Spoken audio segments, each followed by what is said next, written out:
Olá, seja muito bem-vindo para mais um vídeo. Eu não queria mais falar sobre esse assunto porque realmente é muito chato. E as pessoas que estão envolvidas nesse assunto não merecem muito debate, até porque elas não querem debater.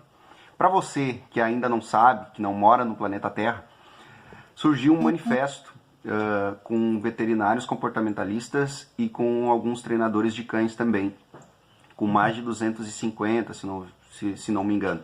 E nesse manifesto eles repudiam o uso de ferramentas que eles chamam de enforcador. O que se encaixaria no enforcador? O colar de elos, o de pinos e a guia unificada ou guia de treinamento, como você preferir chamar, aquela de fita, sabe? Então, e com o embasamento que eles usam com isso, é um embasamento científico que diz que o uso do enforcador e do guias unificadas, desses materiais que eles citaram, causam lesões de traqueia, causam aumento da pressão do globo ocular e outras questões relacionadas a estresse, ao uso de punições frequentes no treino. E a minha opinião sobre isso é que essas pessoas estão tratando a exceção pela regra. Existe sim treinadores que enforcam realmente o cachorro. Eu já denunciei treinador aqui no YouTube, no meu Instagram também. Existe treinador que comete muito excesso, existe sim. Existe treino punitivo que faz mal para o cachorro, existe sim. Só que eles não são a regra. Existem milhares de treinadores no Brasil, inclusive a maioria deles, arrisco a dizer que a maioria deles não concorda com esse manifesto.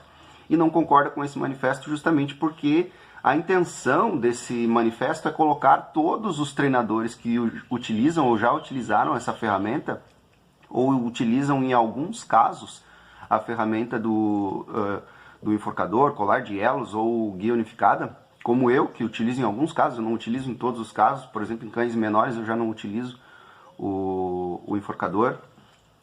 Coloca todo mundo dentro do mesmo balaio, como se todo mundo fosse um treinador punitivo, excessivo, que usa de força o tempo todo. E isso é uma grande falácia. Isso é um argumento totalmente ideológico, e eu arrisco dizer ideológico para vender, porque está complicado desse pessoal mostrar alguns resultados que a sociedade pede para eles mostrarem, como, por exemplo, trabalhar cães que são muito agressivos, sem o uso de nenhum aversivo, trabalhar cães para provas oficiais, sem o uso de nenhum aversivo, trabalhar cães com problemas de agressividade com outros cães sérios na rua, ou reatividade muito séria, muito severa na rua, sem uso de nenhum tipo de aversivo. Lembrando, nenhum tipo de aversivo, que é isso que eles pregam. Nenhum tipo de punição positiva, né? Punição positiva é inserir algum tipo de desconforto. E até agora, a sociedade inteira não teve nenhuma resposta. E eu não digo isso à sociedade toda de leigos, eu digo isso referente a profissionais, né? Porque tem muitos profissionais sérios que mostram muito resultado, e também tem muito positivista que não é radical desse jeito e que também mostra muito resultado, e eu acho muito interessante. Porém, esses que citaram, que assinaram esse manifesto, pelo menos em grande maioria, eu não posso falar por todos porque eu não conheço todos, não mostram nenhum tipo de resultado prático, e alguns deles nem cachorro tem em casa, como é o caso do mais extremista de todos, que é o Bruno Leite. Nem cachorro o cara tem em casa, o cara não mostra nenhum vídeo dele treinando o cachorro, como esse vídeo aqui que eu vou mostrar pra vocês agora. Dá o junto. Junto. Isso. Aí mantém ele focado no prêmio. Vai pro outro lado agora. Volta. Boa, relaxa mais a guia, relaxa a guia. Isso. Pode voltar. Volta pra dentro de casa. Isso, muito. Vocês acham que esse cachorro que está treinando aqui, ele está sofrendo com o uso da ferramenta? Vocês acham que que esse treino aí ele está sendo punitivo para o cachorro, está sendo estressante para o cachorro? Esse cachorro emite algum sinal de estresse? Ele não emite, né? Por quê? Porque a punição ela não é o cerne do treinamento, ela não é o foco do treino. A punição pontual, ela não tem aqueles subprodutos que aquelas pesquisas científicas que eles citaram diz que acontece, como medo, esquiva, agressividade, aquela coisa do cachorro ficar dando vários sinais de apaziguamento. Isso não ocorre quando a punição é pontual, quando o teu treino não é focado na punição. Eu também não gosto de treinos focados em punição, porque esses realmente geram todos esses subprodutos que aqueles artigos científicos citam. E também os mesmos treinadores e veterinários que assinaram o nome deles lá nesse manifesto esquecem que existem também pesquisas científicas que falam sobre o uso da punição pontual, dizendo que essas punições pontuais, quando elas são de maneira pontual em relação a algum comportamento, como no caso de maneira prática, agora vamos falar de maneira prática e não de maneira científica, que é a maneira que as pessoas mais entendem, a maneira prática, que é quando o contracondicionamento não dá conta de tirar um determinado comportamento do cachorro, por exemplo, aquela reatividade extrema, aquela agressividade com pessoas, com outros cães. Quando o contracondicionamento, quando a comida que está na minha mão não é suficientemente reforçadora para o cachorro, para que ele desista daquele comportamento antigo, daí sim é aplicada uma punição pontual, para que o cão também veja que ele tem outra opção que não seja a opção da punição, que tem a opção de ficar junto comigo. E isso não é avaliado de nenhuma maneira por esses treinadores que assinaram o manifesto. Eles simplesmente ignoram esses artigos científicos, que também são de grandes pesquisadores, inclusive de alguns pesquisadores que eles mesmos citam em artigos científicos como argumentação. Eles escolhem os seus artigos científicos favoritos e os outros eles excluem todos. Isso é estar embasado 100% na ciência? E quem disse que eles são os porta-vozes da ciência, hein, gente? Quem disse que eles são os porta-vozes da ciência?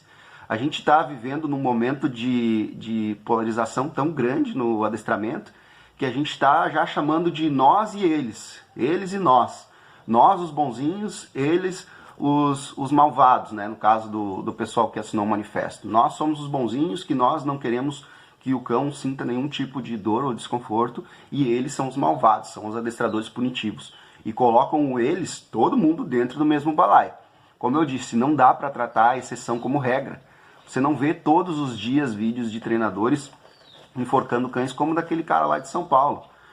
Você, na verdade, vê a maioria dos treinadores hoje em dia, graças à informação, se atualizando cada vez mais, fazendo seminários nacionais de pessoas que têm grandes resultados e também seminários internacionais.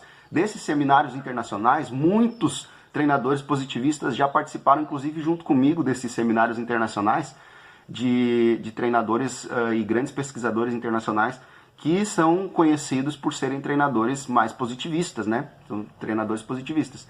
Que estes mesmos treinadores positivistas internacionais e grandes pesquisadores falam sobre o uso e sobre o bom uso da punição pontual durante os treinamentos. E por que durante esses seminários esse pessoal que está gritando agora aos quatro ventos na internet não fala nada para esses grandes pesquisadores internacionais? Por que agora eles querem só atacar o pessoal que trabalha no mesmo país que eles, o pessoal que está ali no mesmo páreo que eles? Para mim, isso é uma visão ideológica de quem está sem resultado para mostrar e quem precisa vender o seu trabalho, que não está mais convencendo.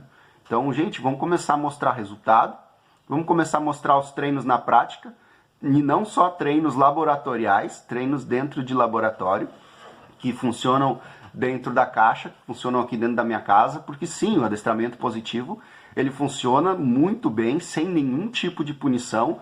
Eu, inclusive, sou muito adepto para ambientes muito controlados, sem estímulos concorrentes, como é feito com animais de zoológico. Os animais de zoológico, todos eles são treinados somente através de reforço positivo. Mas por quê? Porque eles não têm nenhum estímulo concorrente, porque eles vivem presos. E sobreviver presos é isso que a gente condena muitos cães por não querer usar enforcador. Quando a gente diz que o problema é a ferramenta e não quem usa a ferramenta de maneira errada, a gente acaba condenando muitos cães a viverem isolados durante a vida toda. A gente condena cães a não saírem mais para passear, porque se a gente não consegue controlar com a peitoral, então é porque não tem jeito. Então é só medicando ou deixando esse cachorro em casa, vivendo sozinho, ou pedindo para o dono passear com esse cachorro às 2 da manhã ou levar ele lá para o meio do mato para passear. Coisas que são totalmente antinaturais, né, para que não desenvolvem, são coisas que não tem nem como explicar, porque são coisas que simplesmente estão fora da realidade das pessoas e fora de uma realidade, inclusive, de bem-estar para o cachorro. Falam tanto em bem-estar, mas daí agora eu vou começar a restringir o meu cachorro porque eu simplesmente sou contra o uso de uma ferramenta que vai me dar mais segurança, que vai me dar mais controle em algum tipo de situação específica. Se o meu cachorro, no caso, é muito agressivo, tem risco dele demonstrar novamente aquela agressividade em algum momento da vida dele, mesmo eu tendo treinado. Não, né, gente? Não dá para restringir o cachorro a vida toda. Isso sim é maus tratos. Isso sim também se encaixa em um contexto onde não existe nenhum tipo de bem-estar. Sem falar nos procedimentos clínicos, né? Teve muitos veterinários comportamentalistas que assinaram o manifesto. Só que o que eu me pergunto é o quê? Quando o cachorro é medroso e não quer ser tocado, isso não é um aversivo quando a gente toca no cachorro, quando a gente força o cachorro a ser tocado na clínica, força o cachorro a subir numa mesa de ferro, que tem aquela mesa gelada de ferro, força o cachorro a tomar vacina. Quando o cachorro se estressa dentro da clínica veterinária, faz o quê? Não tem que segurar o cachorro, não tem que conter o cachorro não está tendo um desamparo aprendido, o cachorro não está sofrendo um nível de estresse lá altíssimo. E a desculpa qual é? Eu entendo a desculpa dos veterinários e concordo, inclusive, é para o bem do cachorro passar por aquele tipo de procedimento. Da mesma forma que pode ser para o bem do cachorro ele sofrer algum tipo de punição pontual durante o seu treinamento, para que ele simplesmente deixe de fazer um comportamento que é perigoso para ele mesmo. Ele pode atravessar a rua e morrer atropelado se ele vê um outro cachorro lá do outro lado da rua e ele é um cão reativo.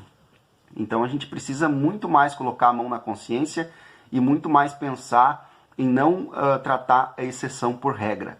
Porque não é regra o adestrador que vai lá e enforca o cachorro até vomitar. Isso é uma exceção e é uma exceção que sim precisa ser combatida de maneira bem veemente. Então a gente precisa começar a tomar mais consciência e seria um bom caminho para os positivistas tentar convencer os treinadores a terem um caminho mais positivo nos seus treinos, a pensar sempre em usar os gratificantes para modificar comportamentos, para criar comportamentos substitutos, como eu sempre falo aqui.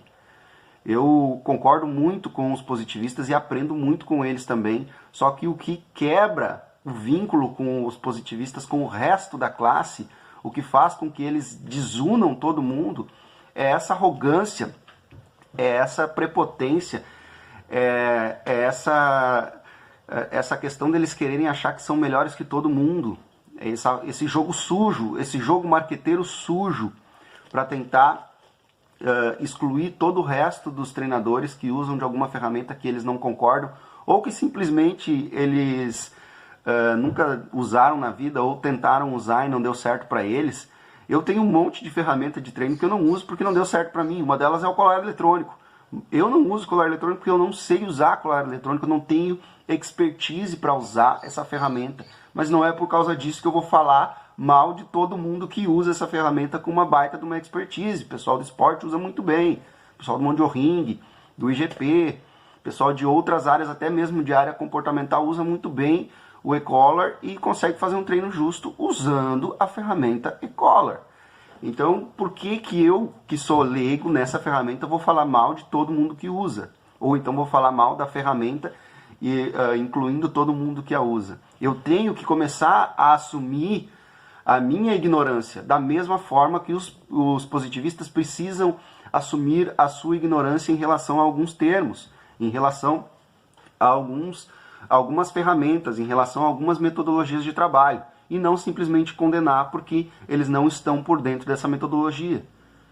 É muito mais fácil a gente pegar e se unir, criar um grupo para atacar o restante dos colegas, porque assim esse pequeno grupo, volto a ressaltar, é um pequeno grupo de 200 e poucos treinadores, 250, não chega a 300, que vai lá e ataca todo o restante dos milhares de treinadores, e ataca de uma maneira suja, cruel, que é levantando hashtag na internet, espalhando fake news, dizendo que é só aqueles artigos científicos deles que importam, que eles são os porta-vozes da ciência, para simplesmente tentar quebrar a imagem da sociedade em relação a esses outros treinadores. Por quê? Porque assim, claro, tendo só 300 treinadores no Brasil inteiro, ou então tendo só aquelas indicações positivas deles lá, eles acabam criando um mercado muito maior para os associados desse grupo, né? Para os membros desse manifesto.